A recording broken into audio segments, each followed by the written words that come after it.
আমি যেটি বলেছিলাম শহীদ সোহরাওয়ার্দী মেডিকেল কলেজ হাসপাতালের চিত্র আপনাদেরকে দেখাবো। তাই কথার ঝংকারে নয়, চলুন দেখে আসা যাক কেমন চলছে এই মেডিকেলটি। দর্শক, দেশব্যাপী চিকিৎসা জ্ঞান ছড়িয়ে দেওয়া ও দক্ষ ডাক্তার গড়তে 1963 সালে প্রতিষ্ঠিত হয় শহীদ সোহরাওয়ার্দী মেডিকেল কলেজ ও হাসপাতাল। সেখানে ঢুকতেই চোখে পড়ল দালাল চক্রের সদস্যদের উৎপাত। আমাদেরও অপেক্ষার প্রহর যেন শেষ হচ্ছে না। অবশেষে 3 দালালের পথ অনুসরণ করে কৌশলে হাসপাতালের দালাল চক্রের প্রধান একজনকে অনুসরণ করেছিলাম আমরা।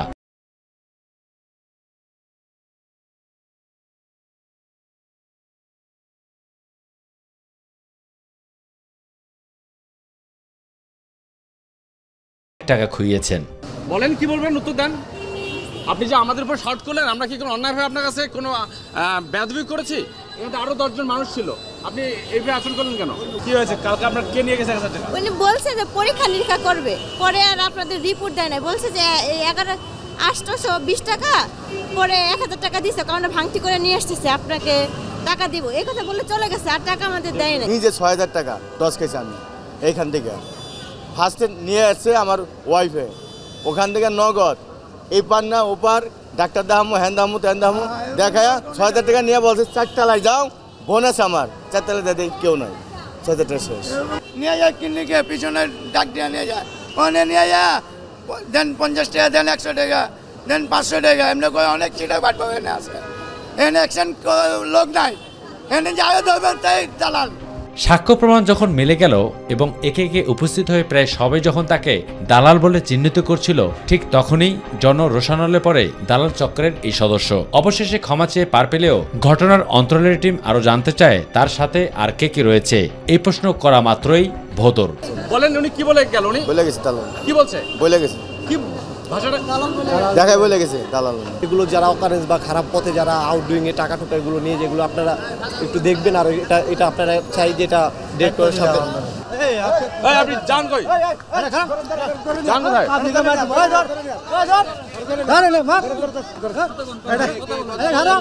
কথা বলেন, আপনি কি করছেন? কথা বলেন। এইটাই বললে করবেন না, তাহলে আপনারা সবার কাছে কাজ করবেন না, আর নেক্সট টাইম আর করব না। বলেন সবাই কি বলেন যে জাতির কাছে ক্ষমা চাই, সবার কাছে ক্ষমা চাইলে তো ভেজাল আর করব না। আচ্ছা, সবার কাছে ক্ষমা চাই। আর কোনোদিন আসবে না।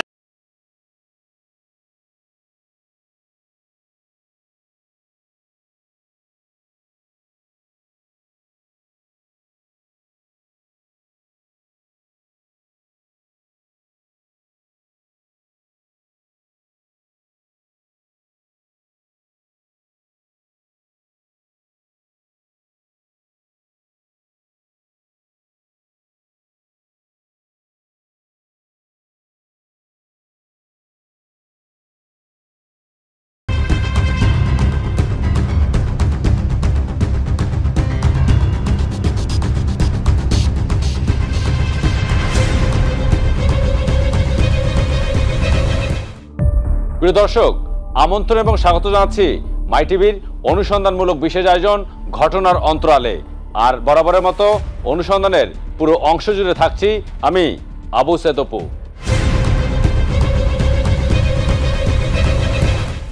দর্শক, দেশের স্বাস্থ্য খাত নিয়ে তর্ক রয়েছে বিতর্ক, রয়েছে প্রশ্ন।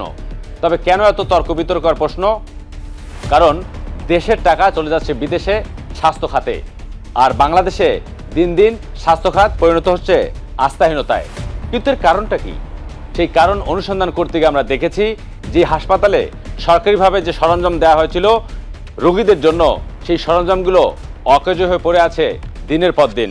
অর্থাৎ বলতে গেলে বলতে হয় ক্যান্সার হাসপাতাল যেন নিজেই ক্যান্সার আক্রান্ত।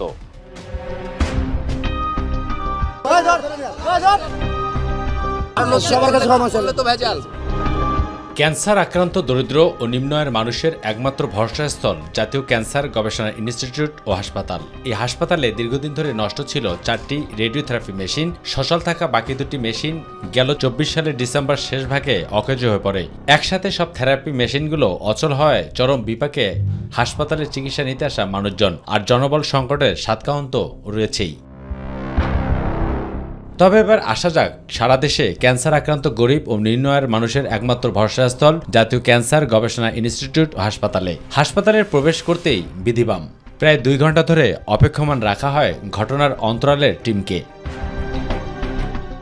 এই হাসপাতালটি 1982 সালে 500 শয্যা হিসেবে যাত্রা শুরু করে, যেখানে ক্যান্সার রোগীদের জন্য 6টি রেডিওথেরাপির মধ্যে দীর্ঘদিন ধরে নষ্ট ছিল 4টি মেশিন। বাকি দুটি সচল থাকলেও গেল 24 সালের 21 ডিসেম্বর অচল হয়ে পড়ে। এর ফলে গেল 1 মাস ধরে রেডিওথেরাপি বন্ধ থাকায় প্রতিদিন প্রায় 200 থেকে 300 জন ক্যান্সার রোগী চিকিৎসা নিতে এসেও ফিরে যাচ্ছে নিরাশ হয়ে। দালাল বিভিন্ন অ্যাভেলেবেল দালাল আছে এবং বিভিন্ন ধরনের কোনো পরীক্ষার জন্য মানে ফ্যাসিলিটি তো পড়তে হয়, যেমন কোনো পরীক্ষা আজ না কাল, অথবা বিভিন্ন ধরনের বেড, বিশেষ করে বেড নেওয়ার জন্য আমরা আজকে 3 মাস ধরে বেড পেয়েছি। বিভিন্ন কেউ টাকার জন্য বেড দেয়। এই জিনিসগুলো যদি সরকারের দৃষ্টিপাত যায়, এটা আমাদের সাধারণ মানুষের জন্য উপকার। এখন ক্যান্সার হাসপাতালে এসে দেখি আমরা হচ্ছে যে রেডিওথেরাপির যন্ত্রগুলো নষ্ট, তাহলে এখন আমরা যাবো কোথায়? এখন বাইরে প্রাইভেট ক্লিনিকগুলোতে লক্ষ লক্ষ টাকা, এই জায়গায় এসে আমরা 200 টাকায় পাই। এখন আমরা যাবো আসলে কোন জায়গায়, এটা আমাদের প্রশ্ন থেকেই যায়। বলছে সেই জন্যই তো এই জায়গায় নষ্ট নাকি তা তো বলতে পারি না, যারা থেরাপি দেয় তারা জানে। 4টে মেশিন কন্ডেমেশন হয়েছে, বাতিল করা হয়েছে 4টে মেশিন, আর 2টে মেশিন রানিং ছিল। গত 23 তারিখ থেকে ওই 2টে মেশিন বন্ধ। হাসপাতালের পরিচালক ডক্টর জাহাঙ্গীর কবির 6টি মেশিন নষ্ট থাকার কথা স্বীকার করে বলেন, রেডিওথেরাপি মেশিন ঠিক করার বিষয়টি সংশ্লিষ্ট মন্ত্রণালয়ে অবগত করা হয়েছে। যত তাড়াতাড়ি সম্ভব সমাধানের চেষ্টা চলছে। 10 বছর পার হয়ে গেছেন, মেশিন কিনা হয়নি, যার জন্য গ্যাপটা পড়ে গেছে। তো এই জন্য আমি চেষ্টা করছি, আমাদের মন্ত্রণালয় বা আমাদের উপদেষ্টা ম্যাডাম, সচিব স্যার সবাই চেষ্টা করছেন, সহকারী উপদেষ্টা স্যার চেষ্টা করছেন, সবাই মিলে আমরা চেষ্টা করি যাতে তাড়াতাড়ি আমরা মেশিনগুলো চালু করতে পারি এবং নতুন মেশিন কিনতে পারি।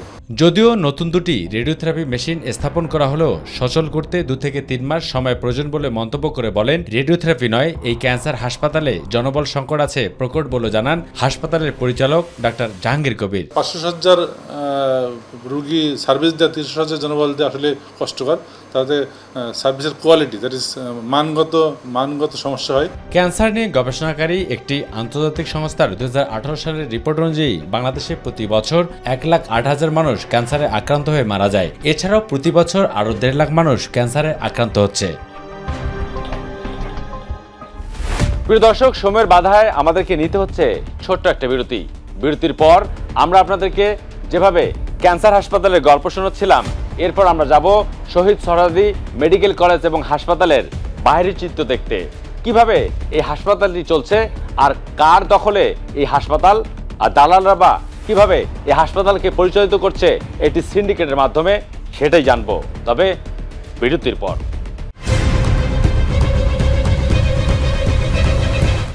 দর্শক, বিরতির বাধা অতিক্রম করে আবার আমরা হাজির আপনাদের সামনে। তবে বিরতিতে যাওয়ার আগে আমি যেটি বলেছিলাম, শহীদ সোহরাওয়ার্দী মেডিকেল কলেজ হাসপাতালের চিত্র আপনাদেরকে দেখাবো।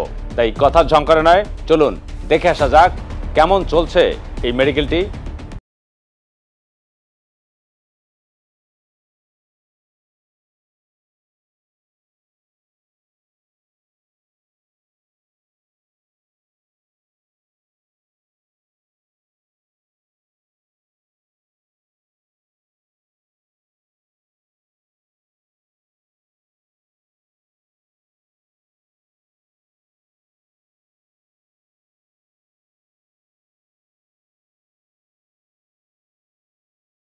এই দালালের পাল্লায় পড়ে নাকি অনেক টাকা খুইয়েছেন। বলেন, কি বলবেন, উত্তর দেন। আপনি যে আমাদের উপর শর্ট করলেন, আমরা কি কোনো অন্যায়ভাবে আপনার কাছে কোনো বেয়াদবি করেছি? এখানে আরো 10 জন মানুষ ছিল, আপনি এইভাবে আচরণ করলেন কেন? কি হয়েছে? কালকে আপনার কে নিয়ে গেছে 1000 টাকা? উনি বলছে যে পরীক্ষা নিরীক্ষা করবে, পরে আর আপনাদের রিপোর্ট দেয় না, বলছে যে 820 টাকা, পরে 1000 টাকা দিছে, কারণ ভাঙতি করে নিয়ে আসতেছে, আপনাকে টাকা দিব, এই কথা বলে চলে গেছে, আর টাকা আমাদের দেয় না। নিজে 6000 টাকা টস খেয়েছি আমি এইখান থেকে। ফার্স্টে নিয়ে আসছে আমার ওয়াইফে, ওখান থেকে নগদ এই পার না ওপার, ডাক্তার দেখামো, হ্যান দামো ত্যান দামো দেখায়া 6000 টাকা নিয়ে বলছে 4 তলায় যাও, বোনাস আমার 4 তলায় দেয় কেউ নয়, 6000 টাকা শেষ। নিয়ে যায় ক্লিনিকে, পিছনে ডাক দিয়ে নিয়ে যায়, ওখানে নিয়ে যায় দেন 50 টাকা, দেন 100 টাকা, দেন 500 টাকা, এমনি করে অনেক চিটা বাট পাবে না আছে। এখানে অ্যাকশন লোক নাই, এখানে যাও ধরবেন তাই দালাল। সাক্ষ্য প্রমাণ যখন মিলে গেল এবং একে একে উপস্থিত হয়ে প্রায় সবাই যখন তাকে দালাল বলে চিহ্নিত করছিল, ঠিক তখনই জনরোষানলে পড়ে দালাল চক্রের এই সদস্য। অবশেষে ক্ষমা চেয়ে পার পেলেও ঘটনার অন্তরালের টিম আরো জানতে চায় তার সাথে আর কে কে রয়েছে। এই প্রশ্ন করা মাত্রই ভোতর। বলেন, উনি কি বলে গেল? উনি বলে গেছে দালাল। কি বলছে? বলে গেছে কি দেখাই বলে গেছে দালাল। এগুলো যারা অকারেন্স বা খারাপ পথে যারা আউটডুইংয়ে টাকা টোকা এগুলো নিয়ে যেগুলো আপনারা একটু দেখবেন, আর এটা আপনারা চাই যে এটা ডিরেক্টরের সাথে আপনি যান কই যান কোথায়?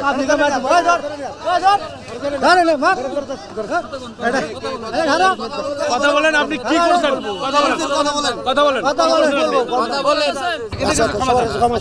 এইটাই বললে তো করবেন না, তাহলে আপনারা সবার কাছে ক্ষমা করবেন না, আর নেক্সট টাইম আর করব না।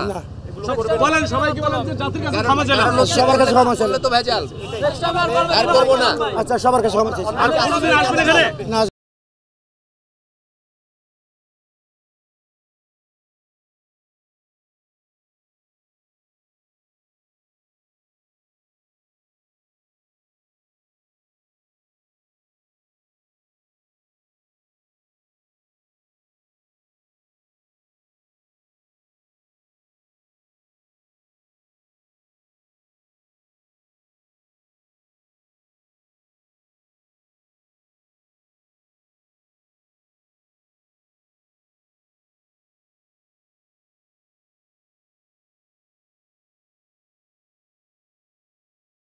অভিযুক্ত ছিল অহরহ।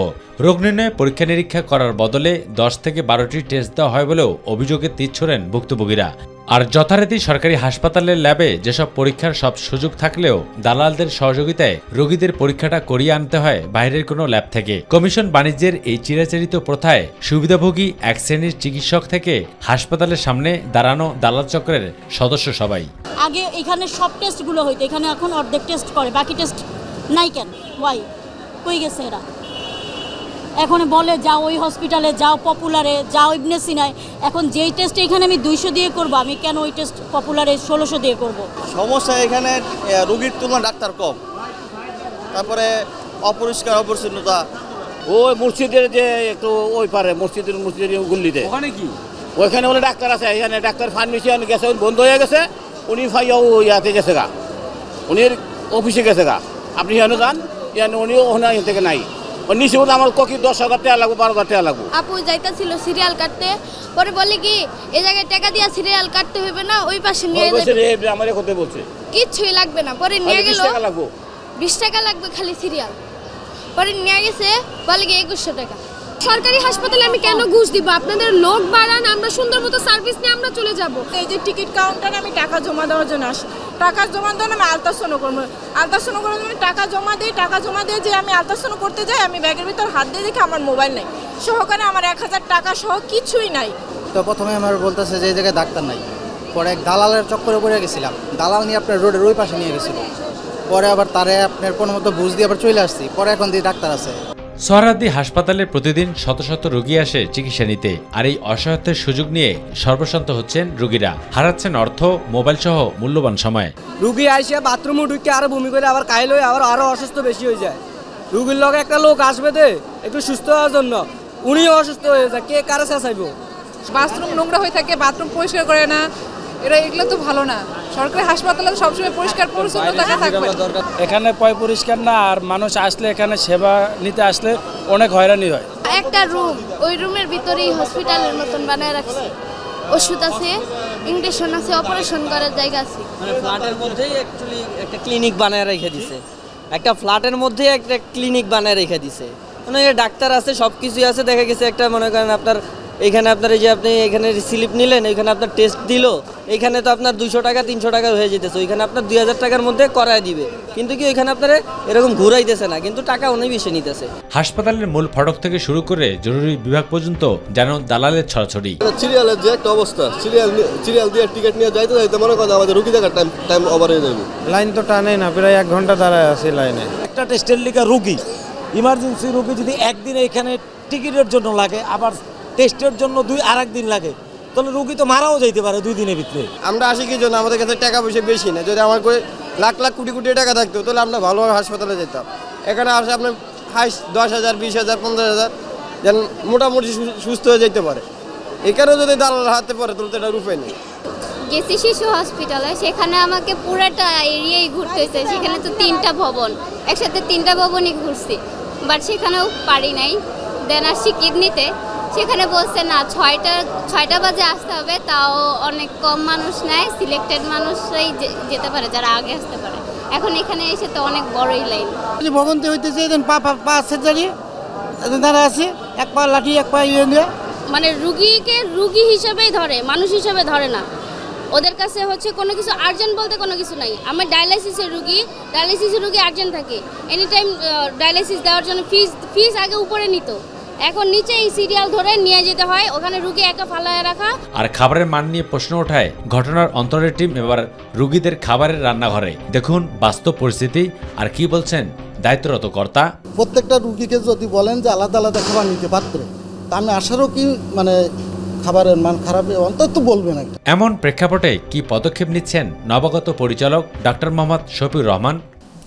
যোগদান করবার আগেই আমি এই হসপিটাল সম্পর্কে যে সমস্ত ভীতিকর বর্ণনা শুনেছিলাম, আমি একটু হতবিহ্বল হয়েছিলাম যে ন্যাশনাল লেভেলের এরকম একটা প্রতিষ্ঠানে আসলেই কি এরকম ঘটনা ঘটে। তুলে ধরেন জনবল সংকট সহ নিজের অবস্থান থেকে পদক্ষেপের কথা। দালালদের বিষয়ে বেশ সোচ্চার ডাক্তার মোহাম্মদ শফিউর রহমান। প্রচেষ্টার কোনো কম নাই, এবং এখানে একটা জিনিস আপনাদের বলে রাখি যে দীর্ঘদিনের খারাপ প্র্যাকটিসের কারণে হঠাৎ করে ভালো করা কিন্তু সম্ভব না। তবু আমাদের চেষ্টা আছে, আমরা পুলিশ, র্যাব, ম্যাজিস্ট্রেট দিয়ে দালাল দমন অভিযান করি, বাইরের হকার দমন অভিযান করি। দর্শক, সময় হলো আরও একটি ছোট্ট বিরতি নেয়ার। তবে বিরতিতে যাওয়ার আগে আপনাদেরকে জানিয়ে রাখি, এরপর আমরা কথা বলবো জাতীয় মানসিক স্বাস্থ্য ইনস্টিটিউট ও হাসপাতাল নিয়ে। কিভাবে চলছে এই হাসপাতালটি? দালাল আর ওষুধ প্রতিনিধিদের দাপটে রোগীরা যেন একদম অসহায়।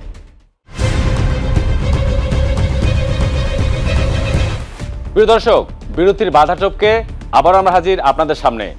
আমরা বলেছিলাম আপনাদেরকে জাতীয় মানসিক স্বাস্থ্য ইনস্টিটিউট ও হাসপাতাল নিয়ে গল্প শোনাবো। কি সেই গল্প? চলুন কথা না বাড়িয়ে দেখে আসা যাক। 1981 সালে ধাপে ধাপে জাতীয় মানসিক স্বাস্থ্য ইনস্টিটিউট ও হাসপাতাল 400 শয্যা থাকলেও চলছে 300 শয্যার জনবল দিয়ে। কেমন চলছে এই হাসপাতালটি? এর উত্তর খুঁজতে ঘটনার অন্তরের টিম জাতীয় মানসিক স্বাস্থ্য ইনস্টিটিউট ও হাসপাতালে। এরপর শুরু হয় ছবি তুলতে বাধা প্রদান। এটা 24-এর বাংলা। আগে প্রজ্ঞাপন ছিল সাংবাদিক ঢোকা নিষেধ, ওই দিন ভুলে যান। পরিচালক অনুমতি দিতে হবে আমাকে।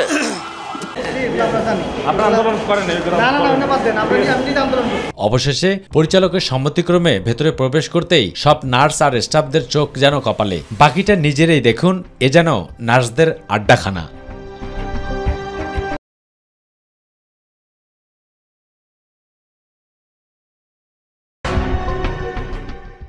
ভর্তি নিতে চাচ্ছেন আমাকে। কেন?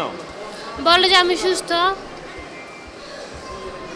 আপনার সাথে আসছে কে? আমার আম্মু। আচ্ছা, উনি কি সুস্থ না অসুস্থ? অসুস্থ। কোথায় যাচ্ছেন? এটা যাচ্ছে প্রাইভেটে, এই নাম কি এটা, পপুলারে। মানে ওনারা কি নির্দিষ্টভাবে ঠিক করে দেয় যে পপুলারেই যাবেন? নির্দিষ্ট ঠিক করে দেন, বলছে আগে সরকারিতে দেখবেন, যদি এটা না হয় প্রাইভেটে করবেন। সরকারিতে সব জায়গায় 4-5টা জায়গায় খুঁজলাম, নাই, এখন প্রাইভেটে করলাম। তবে অবিশ্বাস্য হলো সত্য, বিভিন্ন ওষুধ কোম্পানির প্রতিনিধিদের আনাগোনা ছিল চোখে পড়ার মতো। কথা হলো বেশ কজনের সাথে। তবে হাসপাতালের চিকিৎসকদের সাক্ষাৎকারের সময়সীমা দুপুর 1টার পরে দেয়া থাকলেও সকাল 10টা থেকে কেন তারা চিকিৎসায় বিঘ্নতা ঘটাচ্ছেন তা জানতে চাই আমরা। আপনাদের যদি 1টার পরে আসার নিয়ম, তার আগে আসলে আপনারা কেন আসেন, কি কারণে? না, আমরা তো হসপিটালের ভিতরে যাচ্ছি না। আমরা হলো মানে হসপিটালের ভিতরে বলতে আমরা বিল্ডিংয়ের ভিতরে যাচ্ছি না, আমরা থাকতেছি সীমানার ভিতরে। মানে আমাদের মার্কেটিং সীমানা হলো এইটুকু। এই হাসপাতালের যে নির্দেশনা, সেইটা আসলে কতজন মানছে? আমরা যারা আছি আমরা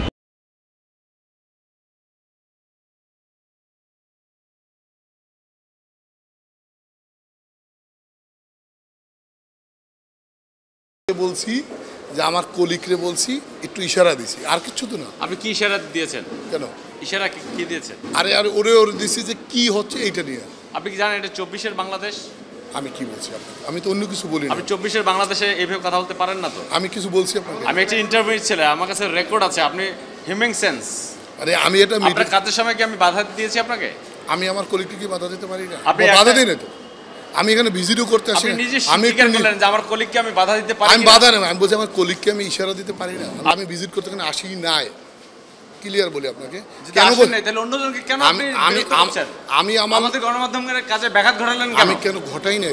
এরপর আমরা মুখোমুখি জাতীয় মানসিক স্বাস্থ্য ইনস্টিটিউট ও হাসপাতালের পরিচালক ডাক্তার মোহাম্মদ মাহবুবুর রহমানের সাথে। কি জবাব দেবেন তিনি, নাকি অনুমতির আইনি গল্প শোনাচ্ছিলেন তিনি? ভিডিও করা যাবে না, এটাতে আইনগত দিক আছে। যেহেতু মানসিক হাসপাতাল, পেশেন্টের কোনো ভিডিও করা যাবে না। পেশেন্টের গার্জেনের সঙ্গে আপনি আলাপ করতে পারেন, কিংবা তারপরে যদি ওনারা অনুমতি দেয়। তবে অবশেষে প্রশ্নবাণে জর্জরিত হয়ে স্বীকার করলেন স্বল্প জনবল সহ কিছু স্বল্পতা ও দালাল চক্রের কথা। সরকারি নিয়ম অনুযায়ী যে টেন্ডার প্রক্রিয়া, সেই টেন্ডার প্রক্রিয়াটা একটু বিলম্বিত হয়েছে। বিলম্বিত হওয়ার কারণে আমরা যথাসময়ে ওষুধটা কিনতে পারি নাই। রাজধানীর কোটি মানুষের চিকিৎসার অন্যতম ভরসাস্থল ঢাকা মেডিকেল কলেজ হাসপাতাল।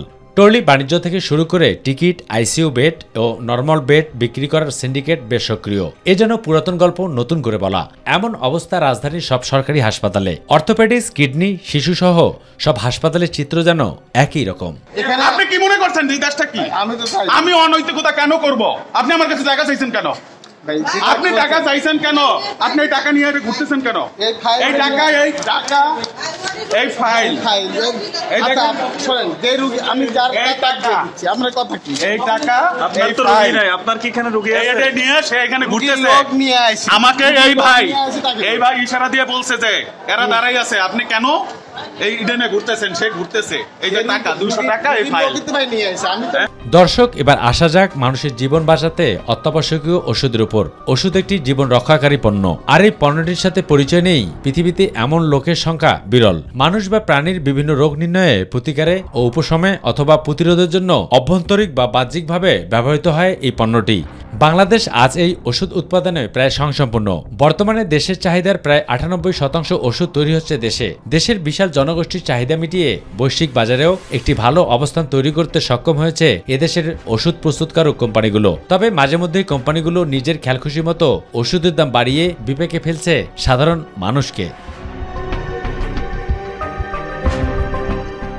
50-এর দশকের শুরুতেই বাংলাদেশের ওষুধ শিল্পে যাত্রা শুরু হলেও ওষুধ উৎপাদন শুরু হয় স্বাধীনতার পর থেকে। শুরুতেই মোট চাহিদার মাত্র 20% ওষুধ উৎপাদনে সক্ষম ছিল বাংলাদেশ। 1981 সাল পর্যন্ত দেশের প্রায় 70% বাজার আন্তর্জাতিক কোম্পানিগুলোর একচেটিয়া দখলে ছিল। 1982 সালে ওষুধ নিয়ন্ত্রণ অধ্যাদেশ জারি হওয়ার পর বিদেশি ওষুধ কোম্পানিগুলোর একচেটিয়া বাণিজ্য থেকে দেশীয় ওষুধ শিল্প মুক্ত পায় এবং আস্তে আস্তে বাজার সম্প্রসারণ শুরু করে। বাংলাদেশ ওষুধ শিল্প সমিতির তথ্যমতে বর্তমান দেশের বিভিন্ন অঞ্চলে 269টিরও বেশি ছোট বড় ওষুধ কারখানা রয়েছে। এর মধ্যে 165টি কারখানা নিয়মিত ওষুধ উৎপাদন করে যাচ্ছে। তবে ওষুধ প্রশাসন অধিদপ্তরের তথ্য অনুযায়ী বর্তমান বাংলাদেশে 295টি অ্যালোপ্যাথিক ওষুধ প্রস্তুতকারক প্রতিষ্ঠান রয়েছে, যারা 46,985 কোটি টাকার ওষুধ ও কাঁচামাল তৈরি করছে। রোগ থেকে রক্ষা পেতে কিংবা প্রতিষেধক হিসেবে মানবদেহে ব্যবহৃত হচ্ছে নানা ওষুধ। ফলে দৈনন্দিন খাবারের পাশাপাশি ওষুধ এখন অনেকেরই নিত্যসঙ্গী। মানুষের জীবন রক্ষাকারী এসব ওষুধেরই অধিকাংশ সরবরাহ করছে দেশীয় কোম্পানিগুলো। প্রতিষ্ঠান ভেদে একই ওষুধের দামও নেওয়া হচ্ছে ভিন্ন ভিন্ন দরে। চিকিৎসা করালাম, ডাক্তারে বলছে 1 মাসের ওষুধ দিছে। 1 মাসের ওষুধ খাওয়ার পরে আবার ডাক্তার বলছে দেখা করার জন্য। আমার ওয়াইফের মাসে 12-13 হাজার টাকার ওষুধ লাগে। ডায়াবেটিসের রোগী, কিডনির রোগী, প্রেশারের রোগী সবই আছে তার। বেশিরভাগ ওষুধ কিনতে পারে না, নিতে পারে না, বা আমরাও বিক্রি করতে পারি না। মানুষের সাথে কথা কাটাকাটি হয়, বা আর্থিক সংকটের কারণে উভয়ই একটা লোকসানের মধ্যে পড়তে হয়। কোম্পানির একটা কিটোলার ট্যাবলেটের দাম ছিল হচ্ছে আপনার 12 টাকা।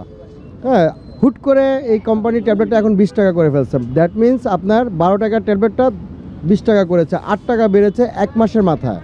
বাঁচতে হলে যাদের নিয়মিত ওষুধ খেতে হয় তাদের এখন হাসপাস অবস্থা। গত বছর ওষুধের দাম কয়েক দফা বাড়িয়েছে সংশ্লিষ্টরা। দাম বৃদ্ধির তালিকায় ছিল গ্যাস্ট্রিক, হৃদরোগ, উচ্চ রক্তচাপ, ডায়াবেটিক্স রোগীর ইনসুলিন ও অ্যান্টিবায়োটিক সহ বিভিন্ন ধরনের জীবন রক্ষাকারী ওষুধ। কেন এবং কি কারণে ওষুধের বাজারের এমন অস্থিরতা, এর সাথে কারা জড়িত তা জানতে রাজধানীর বিভিন্ন জায়গায় অনুসন্ধান করে ঘটনার অন্তরালী টিম।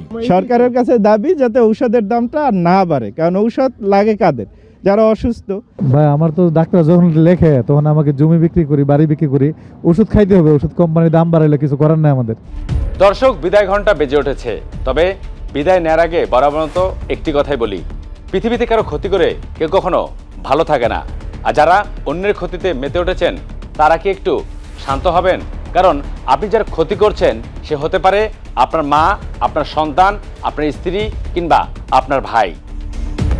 তাহলে হয়তোবা এই স্বাস্থ্য খাতকে আরও সুন্দর করে সাজিয়ে গুছিয়ে এই দেশের টাকাই দেশে রাখা সম্ভব। সেই প্রত্যাশা রেখে বিদায় নিচ্ছি আজ। দেখা হবে পরবর্তীতে নতুন কোনো অনুসন্ধানের অধ্যায় নিয়ে। সে অপেক্ষায় ভালো থাকুন, সুস্থ থাকুন আর সবসময় চোখ রাখুন মাই টিভিতে। আল্লাহ হাফেজ।